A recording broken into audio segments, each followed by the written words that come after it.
Deadpool and the Wolverine. ఎందుకు భయ్య అసలు మార్వల్ ఎలా తీసుకొస్తారు మూవీస్ని? మార్వల్ మూవీస్లో నచ్చిన మూవీస్ అంటే ఇంకా లోకి అండ్ మాగ్ నైట్ ఈ మూవీసే. అండ్ ఈ మూవీ విషయానికి చెప్పాలంటే అస్సలు బాగలేదు నిజంగా. కామెడీ బాగా వర్కౌట్ అయింది, కానీ కామెడీ విషయం బాగుంది. యాక్షన్ సీక్వెన్స్లో ట్రైలర్లో చూసినట్టయితే మీకు స్పీడ్ మూమెంట్ కూడా క్లారిటీగా హెచ్డి క్వాలిటీలో మంచి ప్రజెంట్ చేసుకోరు కదా, అది కూడా కొన్ని కొన్ని సీన్లు బాగున్నాయి.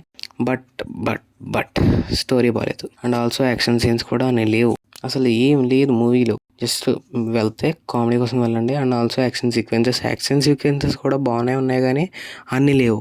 అన్నీ మరీ అంత తోపుతుడు అంత లేవు, బాగానే ఉన్నాయి, యావరేజ్. అండ్ ఆల్సో నేను యాజ్ ఏ ఫ్యాన్గా డెడ్పూల్కి చాలా పెద్ద ఫ్యాన్ అనమాట. చాలా అంటే చాలా చాలా చాలా పెద్ద ఫ్యాను.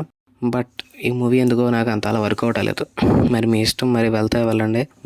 మీరు మటుకు ఎక్స్పెక్టేషన్స్ లేకుండా వెళ్తే మటుకు ఖచ్చితంగా డిసప్పాయింట్ అవుతారు. ఎక్స్పెక్టేషన్స్ పెట్టుకుని వెళ్ళినా కూడా డిసప్పాయింట్ అవుతారు. అలా ఉందన్నమాట మూవీ. వెళ్తే డెడ్పూల్ చేసే కామెడీ ఉంటుంది కదా, కామెడీ కోసం వెళ్ళండి సరిపోద్ది. యాక్షన్ సీన్స్ అంత గొప్పగా అంత క్రేజీగా లేవు. డెడ్పూల్ అంటేనే కదా అంటే కొత్త కొత్త సీక్వెన్స్లు కనిపెట్టేది, బట్ ఇందులో అంత లేవు. ఇంకా మీ ఇష్టం గైస్. మూవీకి నా రేటింగ్ వచ్చేసి నా మ్యాచ్ స్టిక్స్ వచ్చేసి 1.5 అంతే. వెళ్తే వెళ్ళండి, లేదంటే మానేయండి.